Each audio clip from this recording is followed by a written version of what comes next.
இன்றைக்கும் ஆண்டவராகிய இயேசு கிறிஸ்துவின் மூலமாக நமக்கு, இயேசு கிறிஸ்துனா அவர் தெய்வமாய் இருந்து நமக்காக செய்த காரியம் இல்ல, அவர் மனுஷனாய், தேவன் அவரை இந்த பூமிக்கு மனுஷனாய் கொண்டு வந்து நம்முடைய வாழ்க்கையில் நாம் கற்றுக்கொள்ள வேண்டிய, தெரிந்து கொள்ள வேண்டிய, இயேசு கிறிஸ்துவினுடைய வாழ்க்கையை வைத்து நாம் எப்படி வாழ வேண்டும் அப்படிங்கிற காரியத்தை இன்னும் கூடுதலா கேட்பதற்கு ஆண்டவர் நமக்கு கிருபை தருவாராக.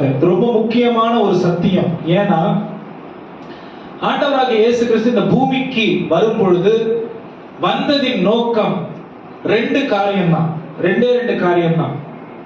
பரலோகம் எப்படிப்பட்டதா இருக்கிறது என்று பூமிக்கு காண்பிக்கவும், பரலோகம் எப்படிப்பட்டதா இருக்கிறது, பரலோகம்னா அப்படியே வானம் பயங்கரமா மேகம் அப்படி இல்ல, தூதர்கள் அப்படி இல்ல, ஆண்டவர் எப்படிப்பட்டவரா இருக்காரு அப்படின்னு மனுஷனுக்கு காட்டவும், மனுஷன் பூமியில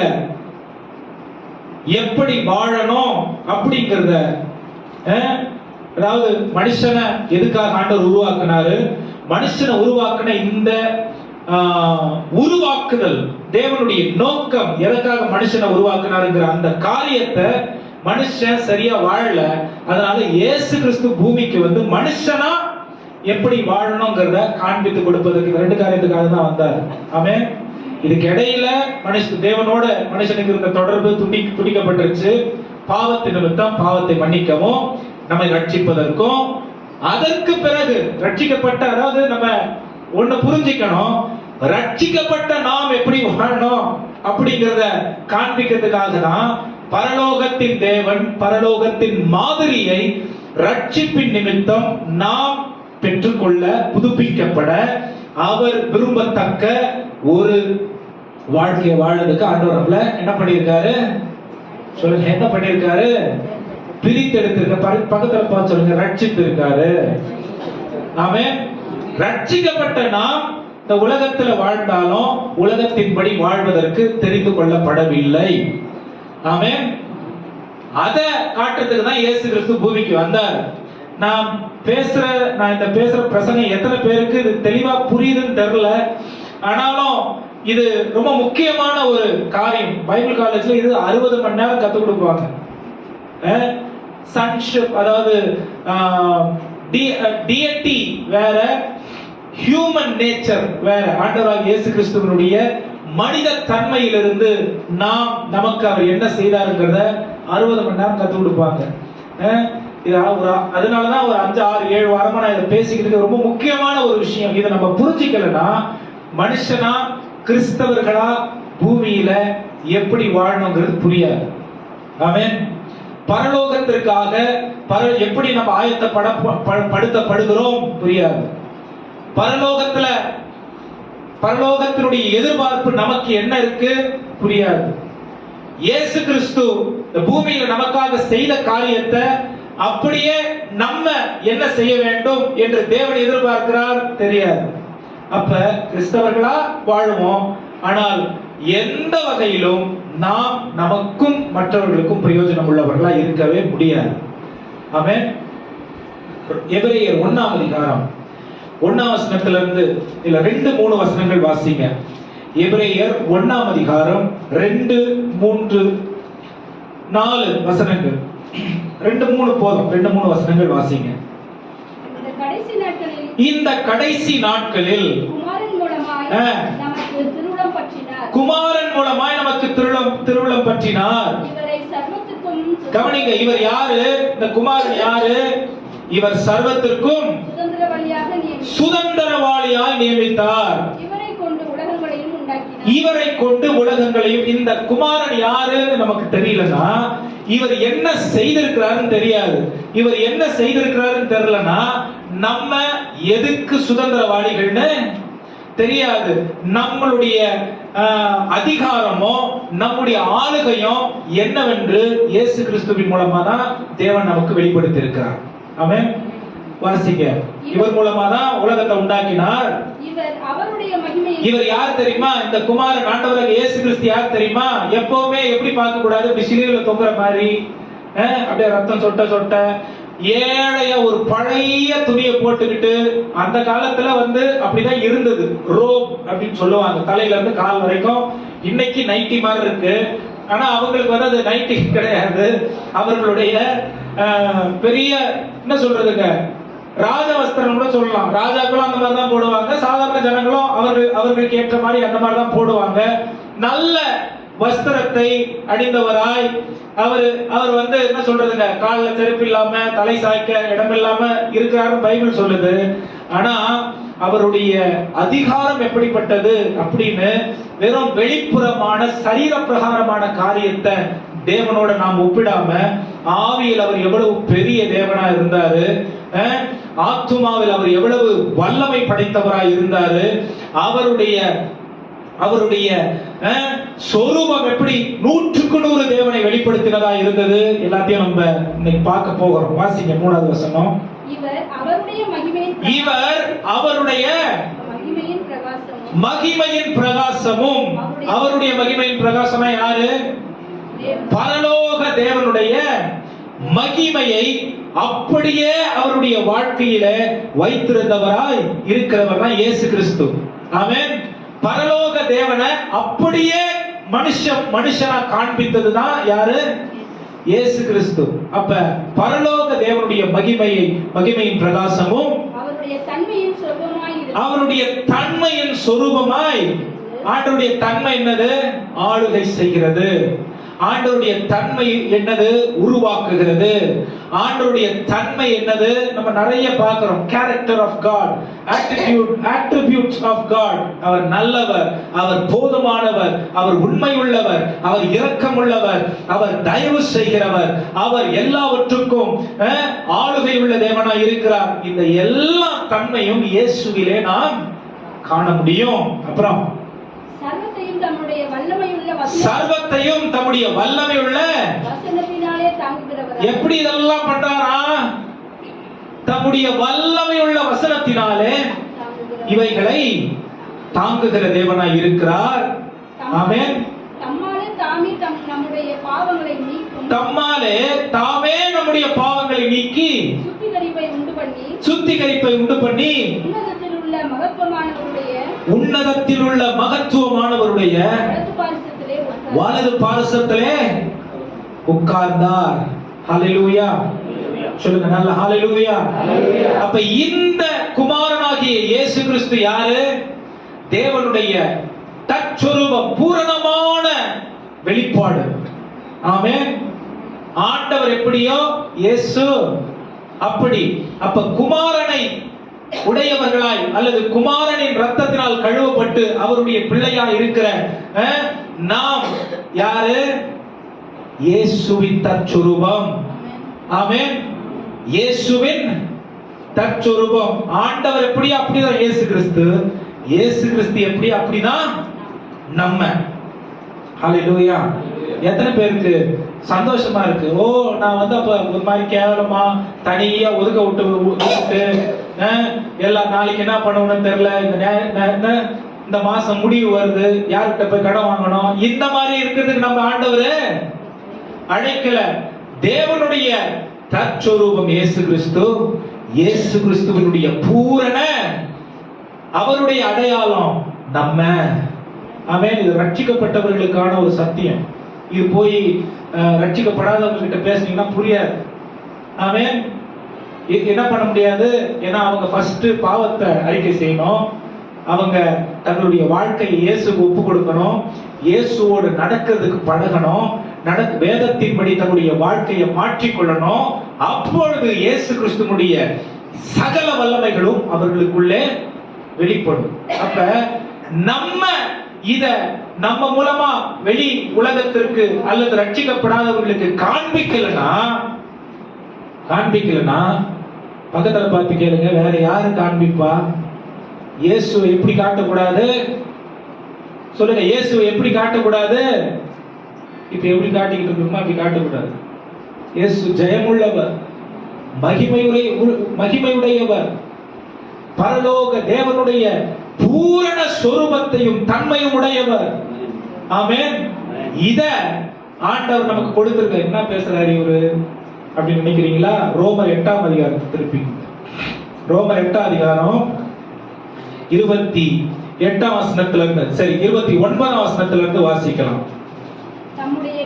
28ல இருந்து வாசிங்கம்மா. அன்றியும் அவருடைய தீர்மானத்தின்படி அழைக்கப்பட்டவர்களாய், ஒண்ணு மட்டும் தெரிஞ்சுக்கங்க தேவனுடைய பிள்ளைகளே, ஆண்டவர் யாரை முன்குறித்தாரோ அவரை தெரிந்திருக்கிறார், யாரை தெரிந்தாரோ அவரை மகிமைப்படுத்தி இருக்கிறார். இதெல்லாம் வந்து யாருடைய தீர்மானம்?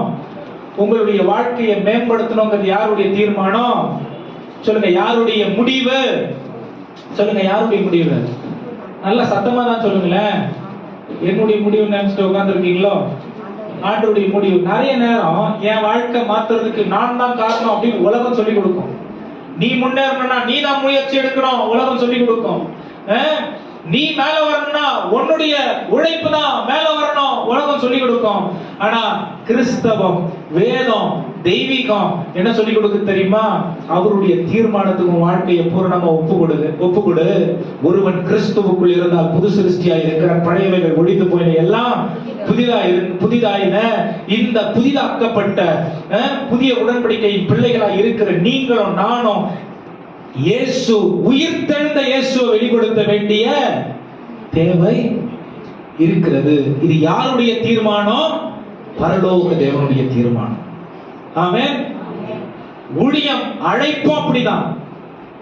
எபேசியர் 4ஆம் அதிகாரம் 11ஆம் வசனத்தை நீங்க வாசிச்சீங்கன்னா, கிறிஸ்து சிலரை அப்போஸ்தலர்களாக, தீர்க்கதரிசிகளாக, சுவிசேஷகனாக, மேய்ப்பனாக, போதகனாக தெரிந்து கொண்டார். எதுக்குன்னா நோக்கத்தோட தான், சும்மா தெரிஞ்சுட்டு விட்டுறல அவங்களே என்ன பண்ணணுன்றதுக்காக.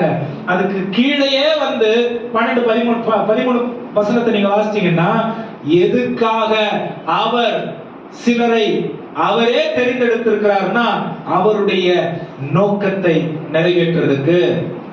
அழைப்பை மட்டும் வச்சுக்கிட்டு நம்ம விருப்பத்தை நிறைவேற்றுறதுக்கு இல்ல, தெரிந்து கொள்ளுதல் மட்டும் வச்சுக்கிட்டு நம்ம இஷ்டத்தின்படி வாழ்றதுக்கு இல்ல, ரட்சிப்பை மட்டும் வச்சுக்கிட்டு உலகத்தோடு ஒத்து வாழ்வதற்காக அல்ல. எதற்காக தேவன் நம்மை தெரிந்தெடுத்திருக்கிறார்? அவருடைய விருப்பத்தை பூமியில் நாம் அவருடைய பிரதிநிதிகளாய் நிறைவேற்றுவதற்காக. எத்தனை பேர் புரியுது நான் சொல்றது? அப்ப எவ்வளவு பெரிய ஒரு பாக்கியத்தை ஆண்டவர் நமக்கு கொடுத்திருக்கார் தெரியுமா? எவ்வளவு பெரிய பாக்கியம் தெரியுமா?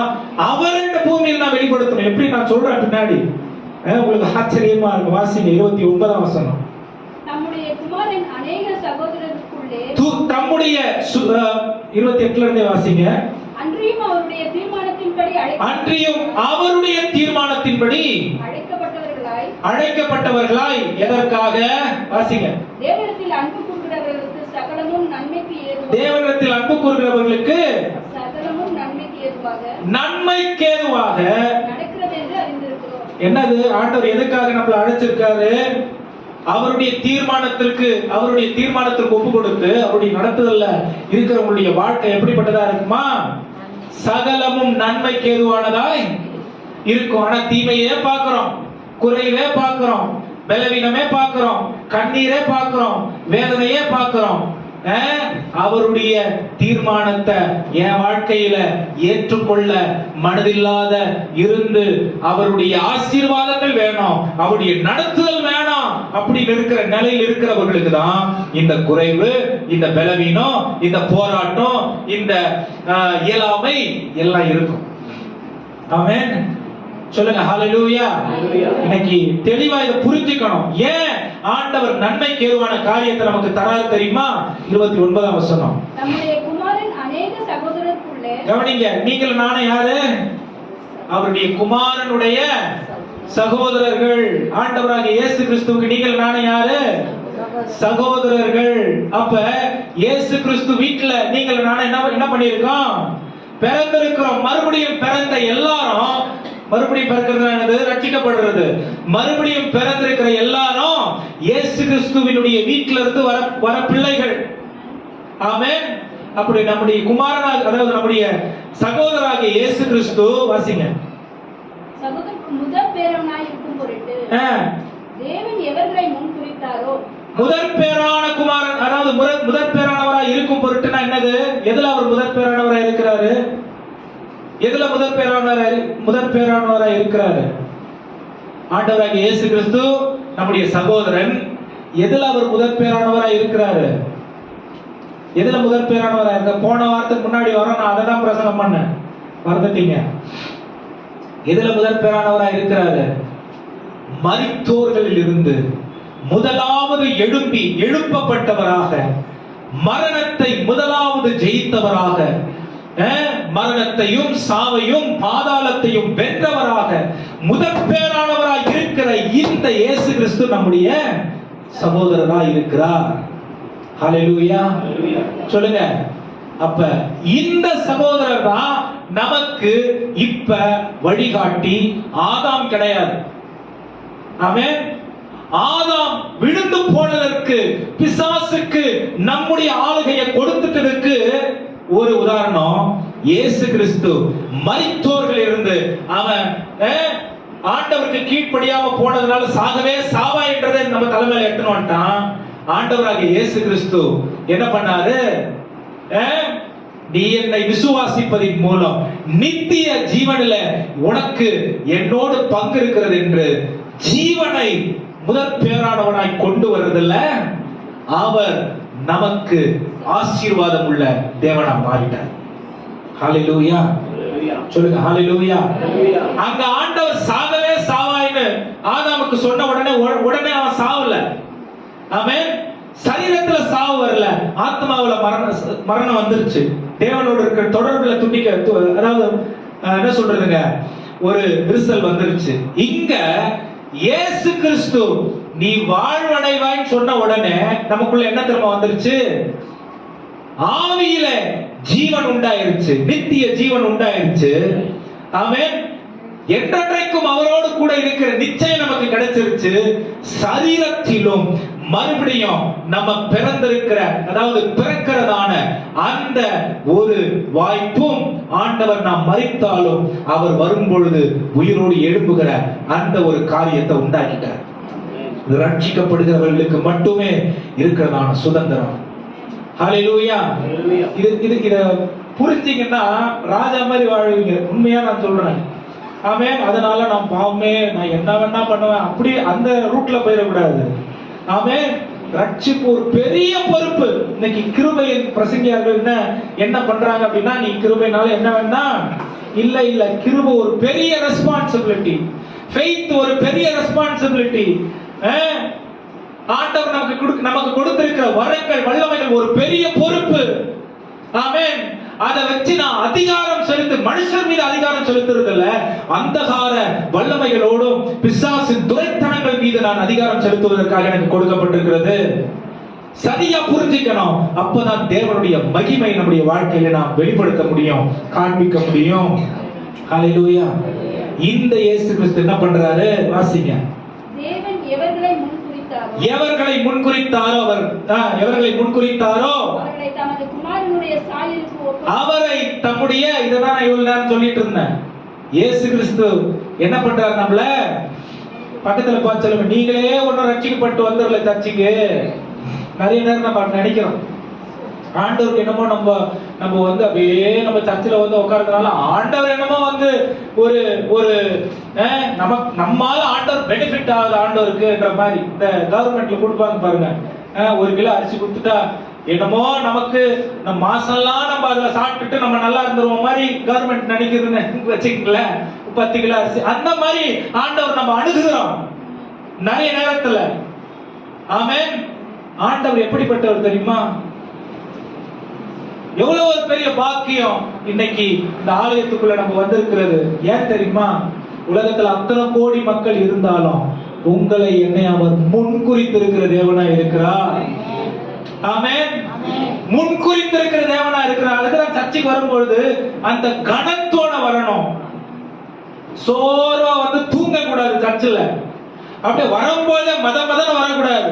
நைட்டு பாதி தூங்காம சரி சர்ச்சுக்கு தான் போவோம், அங்க போய் கண்டினியூ பண்ணுவோம், அந்த மாதிரி வரக்கூடாது. ஒரு ஆர்வத்தோட வரணும், ஒரு தாகத்தோட வரணும், ஒரு பேஷன் இருக்கணும் ஆண்டவருக்காக.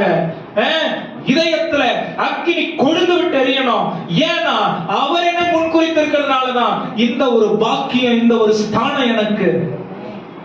நான் நினைச்சதுனால ரட்சிக்கப்படல, நான் நினைச்சதுனால கிறிஸ்டியன் ஆகல. அப்படியே கிறிஸ்டியன் அப்படியே ஆடா அப்படியே வர்றது இல்ல.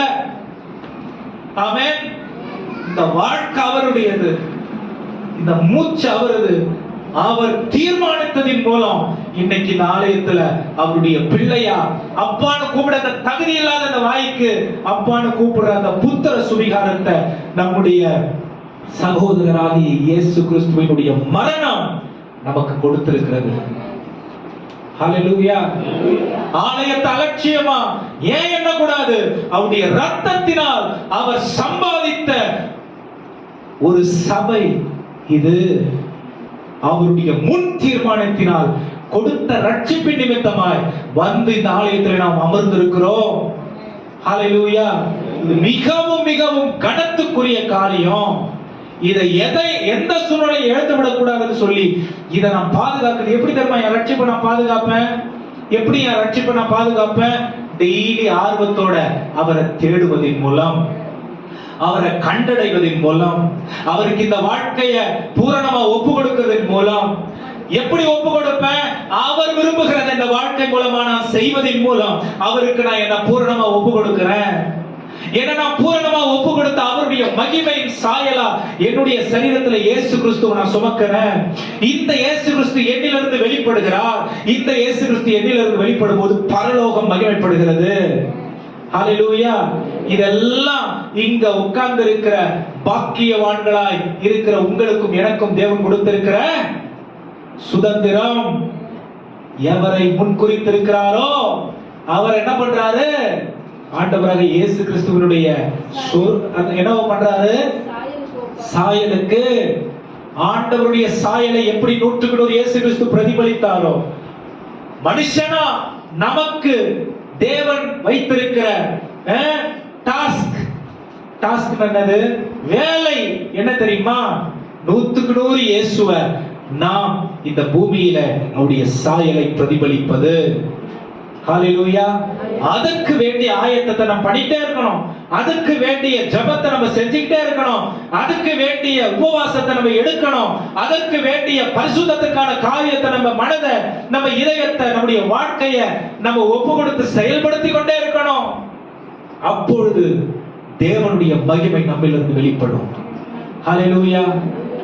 எவ்வளவு பின்தங்கி இருக்கும் பாத்தீங்களா? புரிஞ்சுக்கிறதுலயே நமக்கு அவ்வளவு பின்னடைவு இருக்கு. இன்னைக்கு தேவன் ஏன் நம்மிலிருந்து வெளிப்படலனா இந்த காரியம் எதுவுமே காணப்படல. வாசிங்க, தொடர்ந்து வாசிங்க. அவருடைய சாயலுக்கு ஒப்பாவதற்கு முன்குறித்திருக்கிறார். எவர்களை முன்குறித்தாரோ, கவனிங்க, எவர்களை முன்குறித்தாரோ அவர்களை அழைத்தும் இருக்கிறார். அவர்களை அழைத்திருக்கிறார். எவர்களை அழைத்தாரோ அவர்களை நீதிமான்களாக்கி இருக்கிறார். எவர்களை நீதிமான்களாக்கி இருக்கிறாரோ அவர்களை என்ன பண்ணியிருக்காரா? மகிமைப்படுத்தி இருக்கிறார். இயேசுவை எப்படி மகிமைப்படுத்தி பிதாவின் வலது பாரசத்தில் சிங்காசனத்திற்கு வலதுபுறத்தில் அவரை மகிமைப்படுத்தி அமர்த்தி இருக்கிறாரோ, அதே போல குமாரனை ஏற்றுக்கொண்டிருக்கிற நாமும் அவருடைய சகோதரர்களாக தேவனாலே மகிமைப்பட்டிருக்கிறோம். மகிமைப்படுறதுன்னா உடனே ஒரு பெரிய சிங்காசனம் மேல இருக்குது, ஒரு 1000 பேர் முன்னாடி நம்ம அந்த மாதிரி தான் நம்ம இந்த உலகத்துல இருக்கிற சின்ன சின்ன சின்ன விஷயங்களை, இதெல்லாம் அநீதிக்கான காரியத்தை ரொம்ப பெருசா யோசிச்சுடுறோம். ஆமென். இயேசு கிறிஸ்து யாரு, எப்படிப்பட்டவருங்கிறத சரியா புரிய மாட்டேங்குது. தேவன் மகிமை இயேசு மகிமைப்படுத்துறார் தெரியுமா? இந்த மகிமையான இயேசு எடுத்ததான கருவி அல்லது உபகரணம் கையில என்ன தெரியுமா? அடிமையின் ரூபம். அவர் கையில எதை எடுத்தார் தெரியுமா? பரலோக தேவனுடைய சித்தத்தை பூரணமாய் செய்கிறதான அந்த ஒரு தன்மை, அன்பு, இரக்கம், மனதுருக்கம், நீடிய பொறுமை. ஹல்லேலூயா. இது எந்த ராஜா கிட்டையும் இல்ல. அந்த காலத்துல எந்த அரசு, அதாவது மத தலைவர்கள் கிட்ட இல்ல. அதான் பரிசேயர்களுக்கும் சதுசேயர்களுக்கும் அவ்வளவு கோபம் வந்துருச்சு. என்னடா நான் போய் ஒருத்தன் கால கழுவணுமா? நான் போய் ஒரு ஏழை கிட்டையும் அடிமை கிட்டையும் பாவி கிட்டையும் வரி வசூலிக்கிறவங்க கிட்டையும் அவனுக்கு எனக்கு சரிசமமா நான் உட்காரணுமா? இன்னைக்கு நிறைய கிறிஸ்தவங்க இதைதான் செய்யறோம். ஒருத்தன் குடிகாரன் கூட போயிட்டு நம்ம சேர்த்துக்கிறோமே தவிர அவனுடைய நிலைமையை மாற்றுவதற்கு அவனுடைய ஆத்துமா மீது அக்கறை எடுக்கிறவர்களா இருக்கிறதுக்கு முடிய மாட்டேங்குது. அவனை போல நம்ம மாறிடுறோம். யார் இவன்? என் ஃப்ரெண்டு அப்படின்னு நம்ம சொல்றோம். ஆனா என்ன பண்றான்? நான் குடிக்க மாட்டேன் பிரதர், ஆனா அவன் கூட இருக்கிறேன். நீங்க அவன் கூட இருந்தீங்கன்னா அவன் உங்களை மாதிரி மாறணும். ஹல்லேலூயா. அதுக்காக தான் தேவன் ரட்சித்து இருக்கிறார். ஆமென். வேற எதுவும் கிடையாது. 2 உதாரணங்களை உங்களுக்கு நான் சொல்லி இங்க முடிக்க விரும்புகிறேன். முதலாவது 1 ராஜாக்கள் 19ஆம் அதிகாரம், 1 ராஜாக்கள் 18ஆம் அதிகாரத்தை திருப்பிங்க. நான் கதையா சொல்லிட்டு போயிடுறேன், நேரம் இல்ல. 1 ராஜாக்கள் 18ஆம் அதிகாரம் எல்லாருக்கும் தெரிந்ததான ஒரு கதை தான். என்னது? எலியா அன்னைக்கு ஒரு பெரிய ஒரு போராட்டம் வந்துருச்சு, ஒரு பெரிய சவால் வந்துருச்சு. போராட்டம் இல்ல, ஒரு சவால் வந்துருச்சு. என்ன சவால்னா, எந்த கடவுள் ஜீவனுள்ள கடவுளா இருக்கிறாரு அப்படிங்கிற ஒரு பெரிய ஒரு சவால் வந்துருச்சு. எந்த கடவுள் ஜீவனுள்ள கடவுளா இருக்கிறாருன்ற ஒரு பெரிய சவால் வந்துருச்சு. ஏறக்குறைய 900 பேர் ஒரு பக்கமும், ஏறக்குறைய 900 பேர் 900 பாகால் அஸ்தரோத் உடைய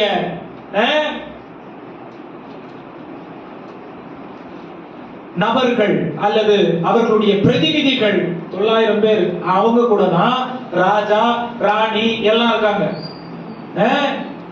இவன் ஒரே ஒருத்தன். எலியா எத்தனை பேர்? எலியா கூட ஒரே ஒரு ஆளு. என்ன தெரியுமா பண்றான்? என் தேவனுடைய சாயல், தேவனுடைய தன்மை, தேவனுடைய வல்லமை, தேவனுடைய அதிகாரம், தேவனுடைய ஆளுகை எப்படிப்பட்டதா இருக்கிறது என்று ஒரு பெரிய கூட்டத்திற்கு ஒருத்தவனா இருந்து என்ன பண்றான்? அவங்க கூட போய் சேர்ந்துக்கல. 900 பேர் இருக்காங்க, 900க்கு 1 நானும் போயிட்டு அவங்க கூட சேர்ந்து அவங்க என்னெல்லாம் பண்றாங்க நானும் அதுவும். ஆமென். உலகத்திற்கு ஒத்த வேஷம் தெரியாமல் 12ஆம் அதிகாரம் 1ஆம் வசனம் ரோமர், இப்பிரபஞ்சத்திற்கு ஒத்த வேஷம் தெரியாமல் எப்படிப்பட்டவர்களா இருக்கணுமா? நம்முடைய சரீரங்களை தேவனுக்கு ஜீவ பலியாய் ஒப்பு கொடுக்க வேண்டியவர்களாய் இருக்கிறோம். இந்த பழைய ஏற்பாட்டிலையும் ஆண்டவர் ஒரே செயல் தான், புதிய ஏற்பாட்டிலையும் ஆண்டவர் ஒரே செயல் தான். அவருடைய நீதியை அவர் மாற்றிக்கொள்ளவே மாட்டார். அவருடைய ஆளுகையை அவர் மாற்றிக்கொள்ளவே மாட்டார். அவருடைய சிங்காசனத்தின் வல்லமை ஒன்னே ஒண்ணுதான். ஹல்லேலூயா. என்ன பண்றாரு இந்த மனுஷன்? பெரிய அற்புதம் செய்யறான். எல்லாருக்கும் முன்னாடி ஒரு பெரிய பிரபலமான ஆளாயிரான். ஊரே, அந்த தேசமே இவனை பத்தி தான் பேசுது. அந்த மாதிரி ஒரு ஆளு என்ன தெரியுமா பண்றான்? அப்படி பேசின ஒரு ஆளு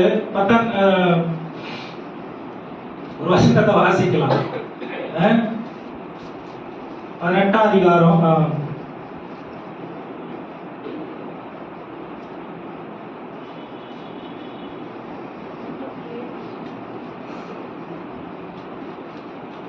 18ஆம் அதிகாரம் வசனம் எங்க இருக்குன்னு தெரியல, நான் சொல்லிடுறேன். இந்த மனுஷன் என்ன தெரியுமா பண்றான்? நானு செத்து போறேன். என்ன சொல்றது? நானு என்னுடைய முற்பிதாக்களை விட ஒன்னும் பெரிய ஆள் இல்ல, நானு செத்து போறேன் அப்படிங்கிறான். வாசிங்க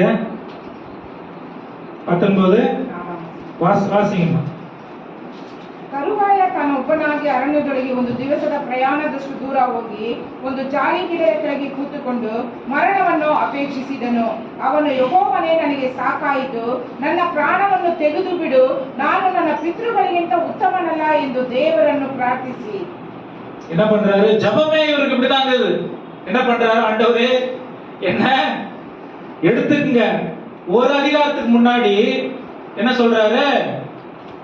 ஜீவனுள்ள தேவனுக்கு முன்பாக இந்த பாகால் தீர்க்கதரிசிகள், அஸ்தரோத் தீர்க்கதரிசிகளுடைய தெய்வம் சரியானது இல்ல, அவர்களுடைய வழிபாடு சரியானது இல்ல என்று ஆண்டவரே நீர் யார் என்று காண்பியும் சொன்ன உடனே அங்க பயங்கரமான இதுவரைக்கும் உலகத்தில் நடக்காத அற்புத அடையாளம் எல்லாம் நடக்குது. அவன் மூலமாக பரலோகத்தில் அக்கினி இறங்கி வந்து அந்த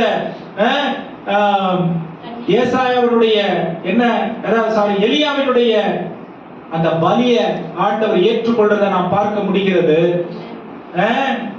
ஒரு அதிகாரத்துக்கு அப்புறம் பார்த்தா, ஆண்டவரே நான் என்னுடைய முற்பிதாக்களுக்கு ஒன்னும் பெரிய ஆள் கிடையாது, முற்பிதாக்களை விட நான் ஒன்னும் பெரிய ஆள் கிடையாது, நானு செத்து போறேன், போதும், நான் இந்த வாழ்க்கையில் அனுபவிச்சதெல்லாம், எத்தனை பேர் இந்த மாதிரி ஜெபம் பண்றோம், போதும், இந்த வாழ்க்கையில் அனுபவிச்சதெல்லாம் போதும், நானு செத்து போறேன்.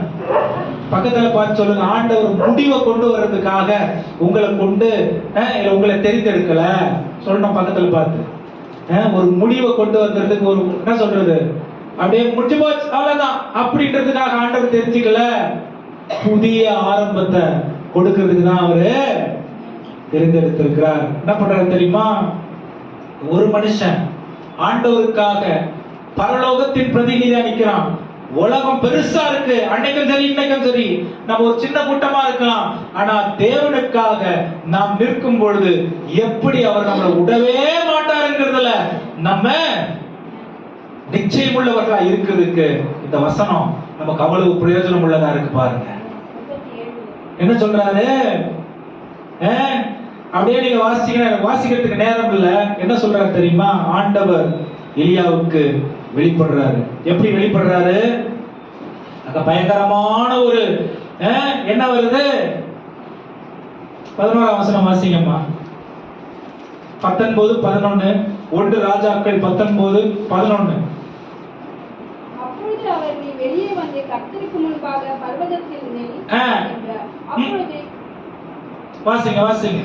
அப்பொழுது இதோ கர்த்தர் கடந்து போனார், கர்த்தருக்கு கண்மலைகளை உடைக்கிறதுமான பலத்த பெருங்காற்று உண்டாயிற்று. என்ன பண்ணது? பலத்த பெருங்காற்று உண்டாச்சு, ஆனா அதுல ஆண்டவர் இல்ல. அடுத்து வாசிங்க. காற்றிற்கு பின் பூமி அதிர்ச்சி உண்டாயிற்று. பூமி அதிர்ச்சி உண்டாச்சு, அதுல கர்த்தர் இருக்கவில்லை. அப்புறம் பூமியின் அதிர்ச்சிக்கு பின் அக்கினி உண்டாயிற்று. அக்கினி உண்டாச்சு, அதுக்கப்புறம் அதுல கர்த்தர் இருக்கவில்லை. அக்னிக்கு பின் அமர்ந்த மெல்லிய சத்தம். அமர்ந்த நிலையில ஆண்டவர் என்ன பண்றாரு? எதுக்காக இந்த வல்லமையான காரியங்களை எலியாவுக்கு தேவன் காட்டணும்? எதுக்காக எலியாவுக்கு காட்டணும்? ஏன்னா எலியா ஜெபம் பண்ணும்போது வானத்துல இருந்து அக்கினி இறங்கி வந்து அங்க இருந்த பலியை தேவன் ஏற்றுக்கொண்டு அந்த பலிபீடம் தகர்ந்து போனதெல்லாம் நாம் பார்க்க முடியும். தேவன் அதை ஏற்றுக்கொண்டதை எலியாவின் மூலமா செய்த தேவன் ஏன் இந்த பயங்கரமான காரியத்தை தேவன் எலியாவுக்கு காண்பித்தார்? பெருங்காற்றுல தேவன் இல்ல, அப்புறம் நிலை நடுக்கத்துல தேவன் இல்ல, அக்கினியில தேவன் இல்ல, எதுல இருக்கிறாரு? வார்த்தையில அவர் இருக்கிற தேவனாய் இருக்கிறார். எலியாவுக்கு அதான் காட்டுறாரு. எப்பா உன் வல்லமை என்ன சொல்றதுங்க, அடையாளம் அற்புதம் எல்லாத்தையும் நீ ஒன்ன கொண்டு நான் செய்வேன், ஆனா உன்னோட நான் வார்த்தையில தான் இடைப்படுவேன். மெல்லிய சத்தத்துல ஆண்டவர் என்ன பண்றாரு? எலியாவை பலப்படுத்துறாரு. பலப்படுத்தின பிறகு என்ன தெரியுமா பண்றான்? எழும்பி மறுபடியும் பிரயாணிக்கிறான். ஒரே ஒரு வேளை சாப்பாடு. என்னது? ஒரே ஒரு வேளை சாப்பாடு. 40 நாள் பிரயாணத்திற்கு அந்த ஆகாரம் போதுமானதாய் இருக்கிறது.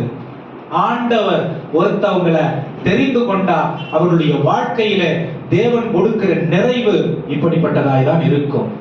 இயேசு கிறிஸ்துவாலே நீங்கள் முன்குறிக்கப்பட்டு நீங்கள் அவருடைய சகோதரர்கள் என்று இந்த உலகத்தில் அடையாளப்படுத்தப்படும் பொழுது எப்படி அடையாளப்படுத்தப்படுவீங்க? இந்த மாதிரி தான் அடையாளப்படுத்தப்படுவீங்க. இயலாமைகளை தேவன் மாற்றி போடுவார், குறைவுகளை தேவன் நிறைவாக்குவார், போராட்டங்களை தேவன் அமைதியாக்குவார், வியாதிய தேவன் குணமாக்குவார், கண்ணீரை தேவன் கழிப்பாக்குவார். இது மட்டும் செய்ய மாட்டாரு, உங்களைய பலனடைய செய்து அவருடைய சாயலா இந்த உலகத்துல உங்களை பிரதிபலிக்க செய்வார். ஹalleluya. எப்படி இதை செய்வார்னா, நம்ம வாசிச்ச எபிரேயர் 11ஆம் அதிகாரம் 3ஆம் வசனத்துல என்ன சொல்லுது? அவருடைய ஜீவனுள்ள வார்த்தையின்படி இவைகளை செய்வார். ஆமென். ஏன் அவருடைய ஜீவனுள்ள வார்த்தையின்படி இதை செய்வார்? இயேசு கிறிஸ்துவையும் இதை கொண்டுதான் செய்ய வைத்தார். ஹalleluya. ஹalleluya. நீங்களும் நானும் குறைவின் நிலையில வாழக்கூடாதுங்கிறதுக்கு தான் கிறிஸ்துவை தேவன் அனுப்பினார். அடிமைத்தனத்தின் நிலையில வாழக்கூடாதுங்கிறதுக்காக தான் கிறிஸ்துவை தேவன் அனுப்பினார். பிசாசின் பிடியில அவனுடைய அடிமைத்தனத்தின் சூழ்நிலையில எல்லாம் இழந்து போகிற நிலைமையில இருக்க கூடாதுங்கிறதுக்காக தான் ஆண்டவர் என்ன பண்ணாரு? இயேசு கிறிஸ்துவை நமக்கு அனுப்பினார். 3 முக்கியமான வேலைக்காக இந்த எலியாவை தேவன் ஆயத்தப்படுத்தினார். எதுக்காக? 3 முக்கியமான வேலை. 4 முக்கியமான வேலை. 1, அவனுடைய சுய நீதியை உடைச்சிட்டார். அவர் சொல்றாரு, உலகத்துல யாருமே இல்ல, எல்லா தீர்க்கதரிசிகளும் என்ன பண்ணிட்டாங்க? பிசாசுக்கு பின்னாடி போயிட்டாங்க. யாருமே இல்ல, நான் மட்டும் தான் இருக்கேன், என்னையும் கொன்றுவாங்க அப்படின்ற ஒரு மனநிலை அவனுக்கு. ஆண்டவர் என்ன சொல்றாரு? 7000 பேர் என்னை தவிர வேற யாரையும் வணங்காம இதுவரைக்கும் என்னை மட்டுமே பின்பற்றுகிறவர்களா இருக்கிறவர்களை எனக்காக நான் பாதுகாத்து வைத்திருக்கிறேன். உபதியா மூலம் ஆண்டவர் செய்து வச்சிருக்காருன்னு எலியாவுக்கு வெளிப்படுத்துறார். நீ தனியா இல்லப்பா, ஒரு பரிசுத்த கூட்டம் உன் கூட இருக்குது. நீ எனக்கு முன்பாக நீதியா நிறுத்தி கொண்டினா அந்த 7000 பேரும் உன்னோட கூட அடையாளம் கண்டுகொள்வாங்க, உன்னோட கூட அடையாளப்படுவாங்க. ஹalleluya. சொல்லுங்க ஹalleluya. அது மட்டும் இல்ல, 2 ராஜாக்களை நீ அபிஷேகம் பண்ணணும். இதற்காக தான் உனக்கு இந்த பலன் தேவை. 2 ராஜாக்களை நீ அபிஷேகம் பண்ணணும். அது மட்டும் கிடையாது, உன் மீது இருந்த அபிஷேகத்தை உன் கூடவே இருக்கிற இன்னொருவனுக்கும் நீ பகிர்ந்தளித்து அல்லது என்ன சொல்றதுங்க, டிரான்ஸ்பர் பண்ணிட்டு போனோம். 3 முக்கியமான வேலை. புதிய ஏற்பாட்டுக்கு இது எப்படி பயன்படும்? ஆமென். நமக்கு இருக்கிற எல்லா உடைமைகள், கிருபைகள், வரங்கள், வல்லமைகள், ரட்சிப்பு, அழைப்பு எப்படிப்பட்டதா இருக்கிறதா? மற்றவர்களுடைய அபிஷேகத்திற்கு காரணமா இருக்க வேண்டும். அததான் இயேசு கிறிஸ்து செய்தார். என்னை விசுவாசிக்கிறவன் நான் செய்கிறதையும் செய்வான், என்னை விட அதிகமான காரியங்களையும் கூட அவன் செய்வான் சொல்லி ஒரு புதிய ஜீவன, புதிய உடன்படிக்கைய அவருடைய மரணத்தின் மூலம் நமக்காக கொடுத்திருக்கிற தேவனா இருக்கிறார். ஹalleluya. அது மட்டும் இல்ல, என்ன பண்றாரு? அவர் மீது இருந்த அபிஷேகத்தை கொடுத்துட்டு போனாரு. புதிய ஏற்பாட்டுல, இந்த பழைய ஏற்பாட்டுல was Elijah successful? எலியா வெற்றி உள்ள ஒரு தீர்க்கதரிசியா? சொல்லுங்க, வெற்றி உள்ள தீர்க்கதரிசியா? ஆமா. ஹalleluya. பரலோகம் அவனை ஒரு ரதத்துல என்ன பண்ணிருச்சு? சாவாமலே கொண்டு போயிருச்சு. ஆமென். ஒரு அதிகாரத்துக்கு முன்னாடி செத்து போனான்னு நினைக்கிறான். நான் செத்துருவேன், என்னை விட என்னுடைய முன்னோர்களை விட நான் ஒன்னும் சரியானவன் கிடையாதுன்னு சொல்றான். ஆண்டவர் சொல்றாரு, நீ இப்ப சாகக்கூடாது, உனக்கு வேற வேலை இருக்கு அப்படின்னு அக்கினி ரதத்துல அவனை மேல கொண்டு போயிட்டாரு. ஹalleluya. எதற்கு அடையாளமா இருக்கு? பழைய ஏற்பாட்டு நிழலாட்டம் புதிய ஏற்பாட்டு நிறைவேறுதலா இருக்கு. இது எதற்கு அடையாளமா இருக்கு? ஆண்டவராகிய இயேசு கிறிஸ்து. ஆமென். ஹalleluya. அவன் விரும்புகிற காரியத்தை அவனுடைய அழைப்புல அவனுக்கு செய்யாம தேவன் என்ன விரும்புகிறாரோ அதை அவருடைய வாழ்க்கையில செய்யறதுக்கு ஒப்பு கொடுத்தால் தேவன் எப்படி ஒரு மனுஷனை மேன்மைப்படுத்துவார்னு எலியாவுடைய வாழ்க்கையில பார்க்க முடியும். இது இயேசு கிறிஸ்துவின் வாழ்க்கையில தேவன் நிறைவேற்றினதை நாம் பார்க்க முடியும். ஹalleluya. ஆண்டவரை நம்ம விசுவாசிக்கும் பொழுது அவர் குறைவு மட்டும் இல்ல, நிறைவ நம்முடைய வாழ்க்கையில இந்த பூமியில காண்றதுக்காக தான் ஆண்டவர் நம்மளை கொண்டு நம்மை மகிமைப்படுத்தியிருக்கிற தேவனா இருக்கிறார். ஹalleluya. யோசிச்சு பாருங்க, இந்த ரட்சிப்பு வெறும் நம்ம ரட்சிக்கப்பட்டு ஞானஸ்நானம் பெற்று ரட்சிக்கப்பட்டு சர்ச்சுக்கு வந்துட்டு நம்ம திரும்ப வீட்டுக்கு போயிட்டு நம்முடைய வாழ்க்கை, கிறிஸ்துவ வாழ்க்கை இதோட முடிஞ்சிருச்சு, மோட்சம் போயிடணும் அப்படின்னு இதோட இருக்கு அப்படின்னா நீங்களும் நானும் யாருக்கு பிரயோஜனம் உள்ளவர்களா இருப்போம்? ரட்சிக்கப்பட்டுட்டு ஞானஸ்நானம் எடுத்துட்டு சர்ச்சுக்கு வந்துட்டு திரும்ப வீட்டுக்கு போயிட்டு மரித்து மோட்சம் போயிட்டோம், கண்டிப்பா எல்லாம் மோட்சம் போயிருவோம் வைங்க, யாருக்கு நம்ம பிரயோஜனம் உள்ளவர்களா இருப்போம்? ஆமென். இயேசு கிறிஸ்து என்ன சொல்றாரு? நான் யார் அழைச்சனோ அவங்களை முன்குறிச்சிருக்கிறேன், யார முன்குறிச்சிருக்கிறனோ அவங்கள மகிமைப்படுத்தி நீதிமான்கள் ஆக்கி இருக்கிறேன், யார நீதிமான்கள் ஆக்கி இருக்கிறனோ அவர்களை மகிமைப்படுத்தி இருக்கிறேன். எதற்காக மகிமைப்படுத்தி இருக்கிறார்? இந்த உலகம் இயேசு கிறிஸ்துவினாலே ரட்சிப்புக்குள் நடத்தப்பட்டிருக்கிற நாம் எப்படி இருக்க வேண்டும் என்று காண்பதற்காக. ஆமென். காண்பதற்காக சாட்சி சொல்றேன். அதாவது நான் ரட்சிக்கப்படுறேன், ஒரு 4 பேருக்கு என் வாழ்க்கையில நான் போய் என் சாட்சியை சொல்லுவேன். ஆமென். அப்புறம் நான் மரித்து பரலோகம் போயிடுவேன். பக்கத்துல பார்த்து கேளுங்க, சாட்சியை சொன்னா மட்டும் யார் பரலோகத்துக்கு போயிடுவா? ஆமென். சாட்சி சொல்றதுக்காக ஆண்டவர் அழைக்கல, சாட்சியா வாழறதுக்காக அழைச்சிருக்காரு. ஹல்லேலூயா. சொல்றது யார் வேணா சொல்லலாம், சாட்சி சொல்றேன் சாட்சி சொல்றேன் சாட்சி சொல்றேன் அப்படின்னு. இன்னைக்கு ஒரு புது ட்ரெண்ட் என்ன ஆயிடுச்சு தெரியுமா? நான் ஒரு சர்ச்சுக்கு போனேன்னா பிரதர் ஒரு கூட்டம் நடத்துவாங்கன்னு வைங்களேன், என்ன சொல்றது? பிரதர் ஒரு சாட்சி சொல்ல வந்துருங்க, அப்படியே ஒரு கூட்டத்தை கூட்டிட்டு வந்துருங்க, ஒரு 2 பாட்டை பாடிட்டு ஒரு சாட்சிய சொல்லிருங்க. ஆமென். இது வசனத்துக்கு புறம்பானது, தெரியுமா உங்களுக்கு? வசனத்துக்கு புறம்பானது. இது பரிசுத்த ஆவியானவருடைய முன்னெடுப்பா இருக்கணும். தேவன் யாரை முன்குறித்தாரோ அவர்களை தேவன் கிறிஸ்துவின் சகோதரராக மாற்றியிருக்கிறார். யாரை கிறிஸ்துவின் சகோதரரை மாற்றியிருக்கிறாரோ அவர்களை அழைத்திருக்கிறார். யாரை அழைத்திருக்கிறாரோ நீதிமானாக்கி இருக்கிறார். யாரை நீதிமானாக்கி இருக்கிறாரோ மகிமைப்படுத்தி இருக்கிறார். இதான் வசனம். ஆமென். சும்மா யாருன்னா கூப்பிடுறாங்க, இந்த இடத்துல கூப்பிட்டு இருக்காங்க, நாங்க ஒரு 4 பேர் வர்ஷிப் லீட் பண்ண போறோம், அப்படியே நாங்க சாட்சி சொல்லுவோம். எதுக்கு? எதுக்கு? சாட்சியாய் வாழ்வதற்காக ஆண்டவர் அழைத்திருக்கிறார். சாட்சி கொடுக்கிறதுக்கு இல்ல. நீங்களே எனக்கு சாட்சிகள் என்று வேதம் சொல்கிறது. நீங்களே எனக்கு.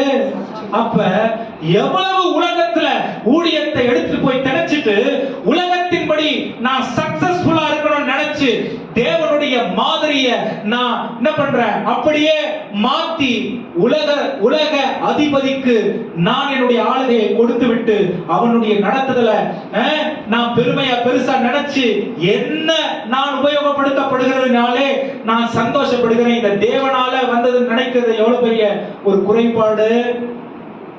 ஆமென். அழைப்பு ரொம்ப தெளிவா தேவனா வச்சிருக்காரு. பாஸ்டர்களுக்கு மட்டும் இல்லங்க, ஒவ்வொரு விசுவாசிக்கும் தேவன் இதை வைத்திருக்கிறார். ரட்சிக்கப்பட்ட எல்லாரும் எப்படிப்பட்டவர்களா இருக்கணும்ங்கிறத வேதம் தெளிவா சொல்லி கொடுக்குது. இயேசு கிறிஸ்துவை பிரதிபலிப்பதற்காக தேவன் நம்மை தெரிந்தெடுத்திருக்கிறார். வேற எதுக்குமே கிடையாது. சாட்சி கொடுக்கிறார். எங்க கண்டுபிடிச்சாங்கன்னு தெரியல. நான் சாட்சி கொடுக்கிறேன். ஆண்டவர் சொல்றார், நீ சாட்சியா இரு. ஆமென். உலகம் பார்க்கணும் நான் உனக்குள்ள இருந்து உன்னை புதிதும் எப்படிப்பட்டதா ஆண்டவர் நம்மளை மாத்தி இருக்கிறாரா? அவர் விருப்பத்தின்படி, அவர் எதிர்பார்ப்பை செயல்படுத்துவதற்கு ஒரு பெரிய நோக்கம் ஆண்டவர் நம்ம மேல வச்சிருக்காரு. சொன்ன பாருங்க, ரட்சிக்கப்பட்டேன், அப்படியே இருந்தேன், போனேன், வாழ்ந்துட்டேன், மோட்சம் போயிடுவேன். இல்ல, அதுக்காக ஆண்டவர் நம்மளை அழைக்கல. நீங்க நல்ல நிலைமையில வாழாம உங்களுடைய குறைபாடுகள் மீது தேவனுடைய அதிகாரத்தை பயன்படுத்தி நீங்க ஆசீர்வாதத்தோட இருந்து உலகம் தேவனுடைய மகிமையை உங்களை பார்க்கல அப்படின்னா எப்படி உலகம் தேவனுக்குள்ள சபைக்குள்ள வரும்? வர முடியாதுல்ல. ஆமென். அதனாலதான் ஆண்டவர் என்ன சொல்றாரு? அவரை நாம் சொந்த ரட்சகராய் ஏற்றுக்கொண்டிருப்பது ரட்சிக்கப்பட்டு மோட்சம் போறதுக்காக கிடையாது. என் சாட்சி என் நிறைவு, என்னுடைய ஆசீர்வாதம், தேவனுடைய மகிமை என்னுடைய வாழ்க்கையில விளங்குறது. ஆமென். அவங்க மற்றவர்கள் அதை பார்க்கும் பொழுது தேவனுடைய கிரியை அவர்களுடைய வாழ்க்கையிலும் இருக்கும். ஆமென். சொல்லுங்க, இந்த உலகத்திலையும் நம்ம மகிமை உள்ளவர்களாக இருக்கும்படிக்கு நாம் தேவன் அழைத்திருக்கிறார். ஆமென். நிறைய பேருக்கு இது புரியாது, பிடிக்காது. ஏன் பிடிக்காது? வசனம் சொல்லுது பாருங்க, நம்மள நீதிமான் ஆக்கியிருக்காரு. அது வரைக்கும் நம்ம ஏற்றுக்கொள்வோம். ஆண்டவர் என்ன நீதிமான் ஆக்கியிருக்காரு. நீதிமான்னா என்ன? இயேசு கிறிஸ்து பூமியில எதெல்லாம் ஜெயம் எடுத்தாரோ அந்த ஜெயம் எனக்கும் சுதந்திரமா இருக்கிறது. அந்த ஜெயத்தை வச்சுதான் நாம் பிசாசையும் உலகத்தையும் மாமிசத்தையும் மேற்கொள்ள முடியும். ஆமென். என்னுடைய கிரியைகளினால் அல்ல, என்னுடைய பிரயாசத்தினால், உழைப்பினால் அல்ல. இப்ப இன்னைக்கு கிறிஸ்தவம் எதுல கவனம் செலுத்தி போயிட்டு இருக்கு அப்படின்னா, மற்ற சபைகள் செய்து கொண்டிருக்கிற காரியங்கள்ல ரேஸ்ல நான் என்ன சொல்றது இருக்கணும் அப்படிங்கிறதுக்காக. ஆனா ஆண்டவர் என்ன சொல்றாரு தெரியுமா? உன் ஆளுகையை என்கிட்ட கொடு, உன்னை நான் மேன்மைப்படுத்துவேன். ஆமென். உன்னை நான் நடத்துறதுக்கும் உலகத்தில் உள்ள மற்ற திட்டங்கள் உன்னை நடத்தி ஆளுகை செய்யறதுக்கும் நிறைய வித்தியாசம் இருக்கு. மகனே, மகளே, உன் வாழ்க்கைக்கு தேவையான ஒன்று என்னுடைய சாயல், என்னுடைய தன்மை. ஆமென். அது உங்களை உலகத்திலிருந்து வேறு பிரித்து காட்டும். உலக மனிதர்கள் உங்களை கண்டு இயேசுவை ஏற்றுக்கொள்வார்கள். இயேசுவை ஏற்றுக்கொள்வதன் மூலம் பரலோகம் உங்களினாலே மகிமைப்படும். மறுபடியும் நான் சொல்றேன், ரட்சிப்பு ஒரு பெரிய பொறுப்பு. கிருபை, தேவன் கொடுத்திருக்கிற கிருபை ஒரு பெரிய பொறுப்பு. நமக்கு தேவனிடத்தில் இருக்கிற விசுவாசம் ஒரு பெரிய பொறுப்பு, அலட்சியம் அல்ல. நமக்கு தேவன் கொடுத்திருக்கிற வரம் வல்லமைகள் ஒரு பெரிய பொறுப்பு. தேவன் நமக்கு கொடுத்திருக்கிற உடைமைகள், சுதந்திரம் ஒரு பெரிய ரெஸ்பான்சிபிலிட்டி. இத கிறிஸ்தவர்கள் தேவனுடைய வழிநடத்துதலின் பேர்ல அணுகணும். அப்ப கிறிஸ்து நம்மிலே வெளிப்படுவார். ஆமென். வேதம் சொல்லுது, இவர் என் நேசகுமாரன், இவரில் நான் பிரியமாய் இருக்கிறேன். இயேசு கிறிஸ்து சொல்லணும், இந்த சகோதரன், இந்த சகோதரி என் நேசகுமாரன். நான் சொல்றதெல்லாம் பரலோகத்தின் எல்லா நியமங்களையும் அப்படியே கீழ்ப்படிது. இது என் நேசகுமாரத்தி, என் நேசகுமாரன், இவர்களில் நான் பிரியமாய் இருக்கிறேன். பரலோக தேவன் இதை சொல்லணும். ஹல்லேலூயா. அதுதான் ஜெயமுள்ள கிறிஸ்தவ வாழ்க்கை.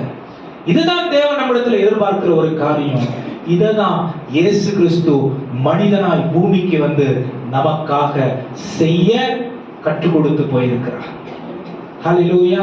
எத்தனை பேர் இன்னைக்கு ஒப்பு கொடுக்க போறீங்க? ஆண்டவரே, பூரண ஆளுகை, என் வாழ்க்கையின் ஆளுகை உம்முடைய கரத்தில் ஒப்பு கொடுக்கிறேன்.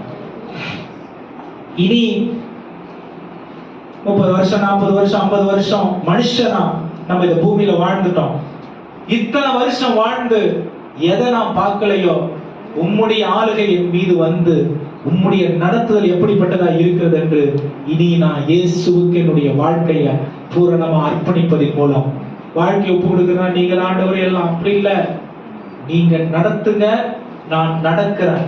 அந்த ஒரு ஸ்டாண்ட், அந்த ஒரு உறுதியான தீர்மானம். நீங்க நடத்துங்க, நான் நடக்கிறேன். எனக்கு புரியணும் புரியலன்றதெல்லாம் வேணாம். நீங்க நடத்துங்க, நான் நடக்கிறேன். உன் வசனம் என்ன நடத்தட்டும், அதன்படி நான் நடக்கிறேன்.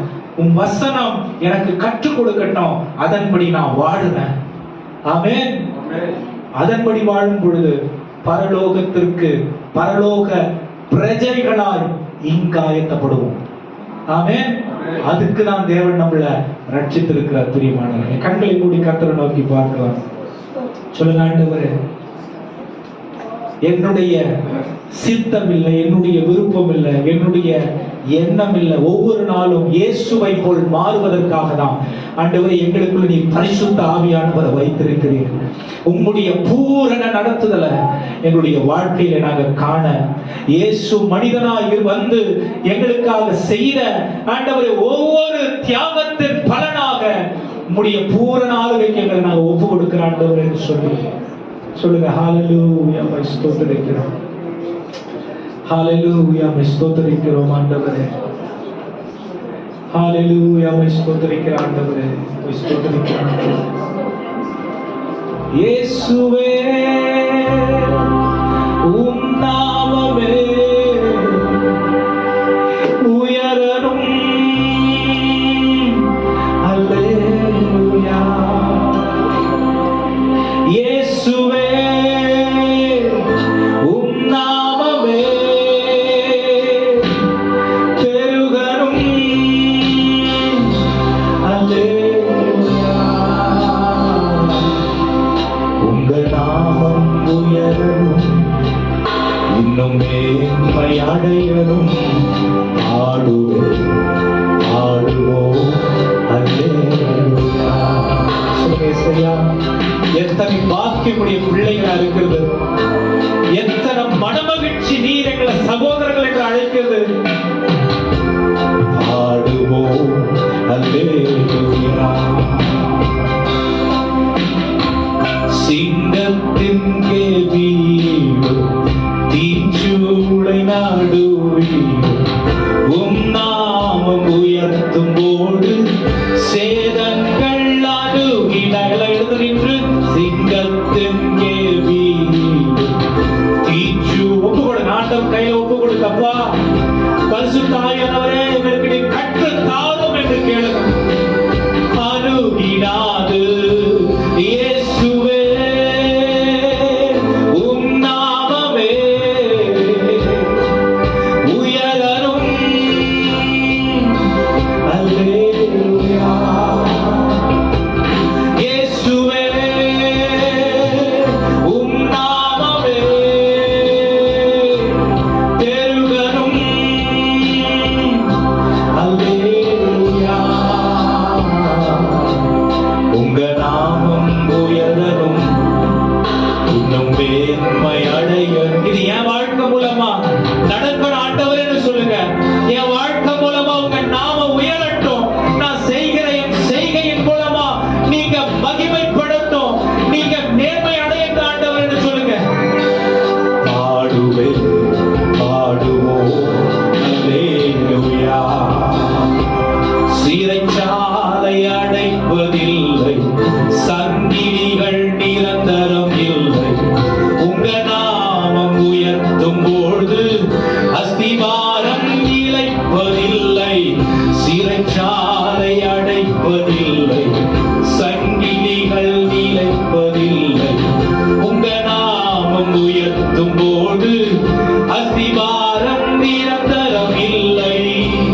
இயேசுவே உம் நாமமே உயரணும். அல்லேலூயா இயேசுவே உம் நாமமே பெருகணும். அல்லேலூயா சொல்லுங்க. என் வாழ்க்கை மூலமா அப்பா உங்க நாமம் உயர, என் குடும்பம் மூலமா நீ மேன்மை அடையணும். பாடுவோம் பாடுவோம் அல்லேலூயா சொல்லுங்க. உங்க நாம ஆண்டவரே எங்க சபை மூலமா நாங்க போகிற இடத்துல எல்லாம் நீர் மேன்மை அடையும்படி ஆண்டவரே பாடுவோம் பாடுவோம் அல்லேலூயா. கரங்களை தட்டி உதடுகளை திறந்து நல்ல ஆவியில் நிறைந்து தேவனை உயர்த்தி சொல்லுங்க. பரிசுத்த ஆவியானவர் எங்களை இந்த ஒரு உயர்ந்த தன்மைக்குள்ளே கொண்டு வருவீராக. இந்த ஒரு உயர்ந்த ஆண்டவரே நிலைக்குள்ளே எங்களை மாற்றுவீராக. இந்த ஒரு நேர்மையான புரிதலுக்குள்ளே எங்களை ஆண்டவரை நடத்துவீராக. ஓரபல ஷபனரப ஹந்தரபதப ரிகாரதததல யாக்குரபி ஷபனகமரத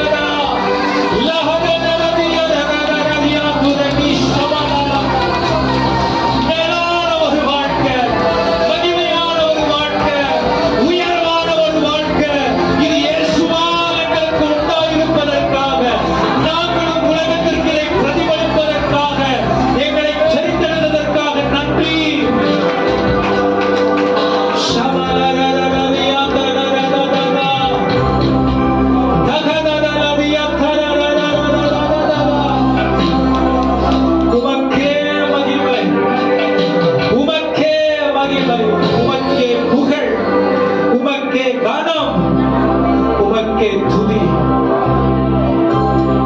எங்களை உம்முடைய பாதபடியில் அர்ப்பணிக்கிற ஆண்டவரே, நீர் பெருக நாங்கள் சிறுகைகளை ஒப்பு கொடுக்கிறோம். உம்முடைய ஆளுகை எங்களை உச்சத்தல முதல் உள்ளங்கால் வரைக்கும் ஆட்கொள்வதாக. உலகம் உம்மிலே எங்களை காணட்டும். இயேசுவால் அநேகர் ஈர்க்கப்படட்டும். பாவங்கள் மன்னிக்கப்படட்டும். ஜெயமுள்ள வாழ்க்கை ஆண்டவரை ஒவ்வொருவரும் சுதந்தரித்துக் கொள்ளட்டும். பரலோகத்தில் ஆண்டவரே உம்முடைய சித்தம் செய்யப்படுவது போல பூமியிலும் செய்யப்படுவதாக. அதற்கு எங்களை அர்ப்பணிக்கிறோம். நீர் மகிமைப்படும். வந்த ஒவ்வொருவரையும் ஆசீர்வதியும். நிறைவான ஆசீர்வாதத்தினாலே ஒவ்வொருவரையும் விடை கட்டுவீராக. எங்களை காட்டி ஒப்பு கொடுக்கிறோம். இயேசுவின் நாமத்தில் இந்த ஜெபத்தை ஏறெடுக்கிறோம் எங்கள் நல்ல பிதாவே. கர்த்தராய் இருக்கிற இயேசு கிறிஸ்துவின் கிருபையும் பிதாவாகிய தேவனுடைய அன்பும் பரிசுத்த ஆவியானவருடைய அன்யோன்ய ஐக்கியமும் சமாதானமும் சந்தோஷமும் நிறைவும் நம்மோடும் நம்முடைய குடும்பங்களோடும் இன்றும் என்றும் கர்த்தருடைய வருகை பரியந்தம் நிலைத்திருப்பதாக. என் ஆத்துமாவே உள்ளமே பரிசுத்த நாமத்தை ஸ்தோத்திரி. என் ஆத்துமாவே ஆமென். ஒருவரை ஒரு வாழ்த்தி சமாதானத்தோடு கடந்து வரும்படி கேட்கிறேன்.